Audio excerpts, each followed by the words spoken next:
Hey, good morning, friends. Today, my friends, is Wednesday, July the 9th, 2025, and the time now is about 7:35 a.m.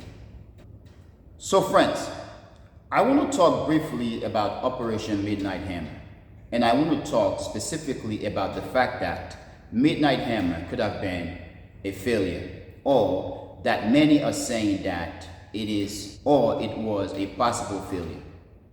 Friends, there are lots of things relating to this so-called operation, and there are lots of allegations and information coming out.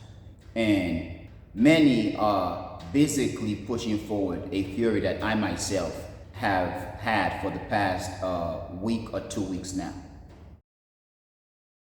Now, my friends, you are watching the playlist series, The Trends and Headlines in Geopolitics, and this is episode 40. Once again, friends, you are watching the playlist series, The Trends and Headlines in Geopolitics, and this is episode 40. So, friends, shortly after Operation Midnight Hammer was carried out or was conducted, news spread all over the world and throughout the internet. And then you have this information that Donald Trump was going to speak to the nation. I remember shortly after the information about Operation Midnight Hammer was released, the news spread throughout the world and there were information about it, throughout the internet. Of course, many were still waiting for Donald Trump to address the nation. I had went to sleep that afternoon, late afternoon, early evening, and I woke up at night about 1 or 2 hours prior to 10 p.m. And the situation was that Donald Trump was going to be addressing the United States, the nation, about the so-called Operation Midnight Hammer. And I waited and listened to Donald Trump speak. Donald Trump was jubilant about the operation and stressing boldly that Operation Midnight Hammer, by which the United States sent several stealth bombers into Iranian airspace, including decoy bombers or decoy fighter planes and other planes to protect the bombers, into Iranian airspace and bombed 3 nuclear facilities. Donald Trump made bold claim that the United States, with Operation Midnight Hammer, had destroyed Iranian nuclear program, and that it has sent the Iranian nuclear program to at least 2 years back.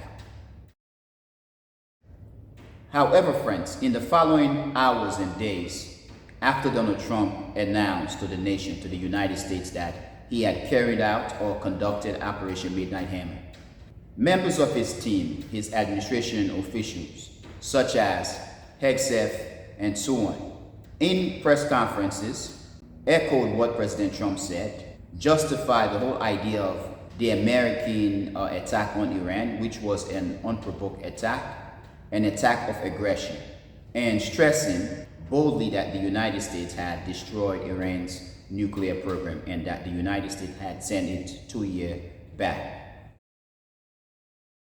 Following all that, more information began to come out that the United States attack on Iran's nuclear facility, yes, it caused some outside damage to the facility, but the facilities were never destroyed. However, friends, it is said that even though the bombings did cause some damages outside of the facilities, the complexes, the physical structure themselves were never destroyed, and that the bombings only sent Iranian nuclear programs few months back, to at least 3 months back, and that the Iranian can shortly restart their nuclear program. Donald Trump and the Trump administration's member continue to fight against that. More information are coming out, and prominent observers and thinkers on international relations, war, politics, and in various international topics are stressing with videos and photos that are coming out that Operation Midnight Hammer was a failure. In fact, it is said that following the Operation Midnight Hammer, that many in Iran, including the hardliners, and those who had always wanted to work with the West are now in fear, are saying, look, we need to develop our nuclear bomb. Frankly, as an African, and friends, as a person who is trying to understand geopolitics and security of the world, I do believe that Iran should develop their nuclear bomb. The stupidest thing that Iran will do is to not develop a nuclear bomb. If we go into history, when European countries began to conquer the world, everywhere they went, the natives fought them. One technology made a difference for Europeans was the guns. Because Europeans have the guns and they've been developing modern military technologies and army and ways of fighting, they were able to decimate countries, regions, and people around the world. We need to apply that to nuclear bomb. Today, European countries have nuclear bombs. In this case, I'm talking about the United States, the United Kingdom, France. Yes, of course, Russia has a nuclear bomb, China has a nuclear bomb, India, Pakistan, and also Israel, which doesn't talk about its nuclear bomb program. But my thing is, we need to apply the concept of guns in the 14th, 15th, 16th centuries to that of nuclear bomb. That is the one technology that if the rest of the world, especially countries and people that have often fallen victims to the West, if they fail to create nuclear bomb, they are going to be annihilated. Their countries are going to be destabilized, defeated, and destroyed. Now friends, just a quick addition. I did not mention North Korea, but North Korea has nuclear bombs. But my point here is, I do believe that the stupidest thing that Iran will ever do is to not develop their nuclear program or nuclear bomb as a means to protect themselves from the United States and in general the aggressive West as led by the United States. So yes, I do believe that Iran should develop their nuclear bombs for protection.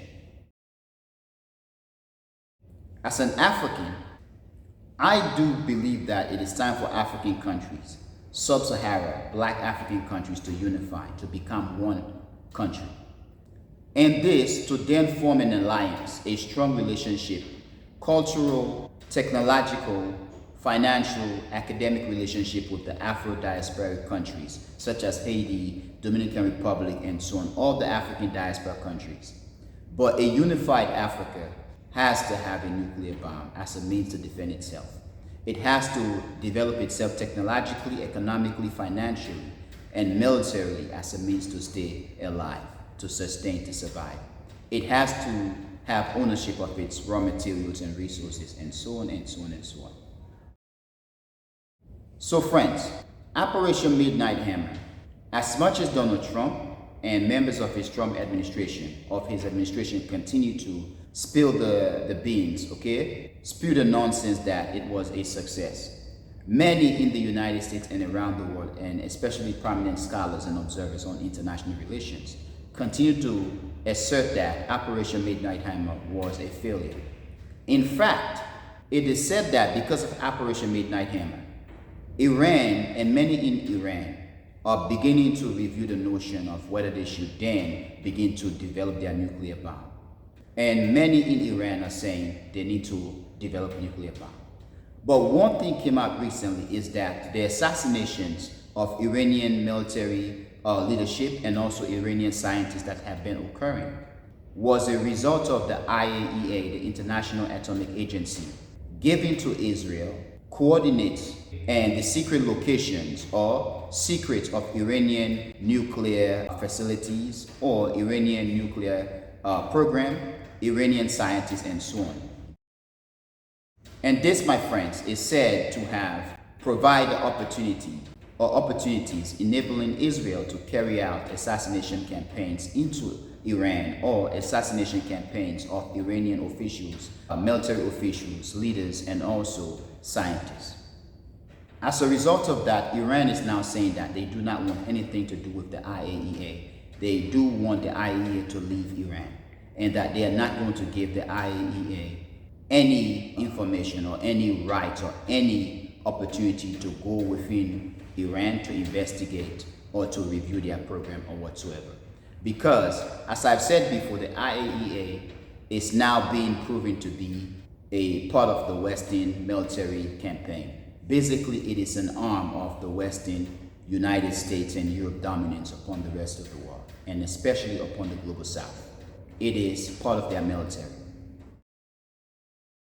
So, Operation Midnight Hammer, as much as they're saying it failed to destroy Iran's nuclear program, it is basically providing an opportunity and a reason for Iran to continue its program and to develop a nuclear bomb. And it provided opportunity and reason for Iran to leave the IAEA and basically suspend their activities in Iran. But I do believe further, it makes it possible and necessary for members of the international communities, in this case countries, to begin to develop their own nuclear program, whether for military purpose or for civilian purposes. My thing here is, my friends, is that the West, or white man's countries, should not be the only one responsible for destroying the rest of the world. If they are not going to come to their senses to say we need to keep this world peaceful and try to get rid of our nuclear bombs, they have no rights to tell others to not develop nuclear bombs to protect themselves. Now, friends, think of the United States with over 4,000 nuclear bombs. Think of the United Kingdom and France, both with over 200 nuclear bombs. And I'm not going to mention Russia with over 4,000 to 5,000 or 6,000 nuclear bombs. Think of China with about 300 plus nuclear bombs. Then you got India, Pakistan, you got Israel and North Korea. As much and as well as these countries, and most especially the United States, the United Kingdom and France, and also Russia and China and the others, if they are going to hold on to their nuclear bombs and nuclear programs, I believe that they have no right to tell others not to develop their own nuclear bombs or programs. Now, friends, when Operation Midnight Hammer happened, Iran retaliated shortly after that, but Iran's retaliation was very soft, very weak. And immediately Donald Trump called for ceasefire. Now, I have had the belief, basically had the theory that the United States, whether in the Middle East or in Ukraine most especially, the reason the United States have been keen to try to bring in peace after the United States escalate is that the United States and its allies have been running out of bombs, missiles, munitions. This has been the case in the Ukrainian war. Now, many have been spreading the notion or examining the notion that in terms of the situation between the United States, Israel, and Iran in the Middle East, the reason for Donald Trump to call for ceasefire is because the United States actually has been running out of weapons, bombs, munitions. Yes, the United States carried out Midnight Hammer, but it was to scare Iran, to basically get Iran to back off so that the United States doesn't have to escalate further. But the United States want to create this opportunity or this perception that it is powerful and can hit Iran however, whenever, wherever it wants. But that the United States actually doesn't want war, or the United States actually doesn't want, or they didn't want Iran to escalate harshly, because in this case the United States will be exposed as a country that have been running out of munitions, bombs, missiles, and so on. However, friends, this then entertains the question. The United States is a country that is spending about $800 billion to $1 trillion on its military. So if you're spending that much money on your military, how the hell are you running out of munitions, bombs, missiles, and so on and so on and so on? Friends, please help me answer this question. Now, my friends, please tell me what you think, and I really want to know what you think. But friends, I am going to end here. I want to thank you for being a member of the Echoing Voice community, my friends. But most especially and most importantly, or most important, friends, I want to thank you a lot for watching the Echoing Voice. Peace.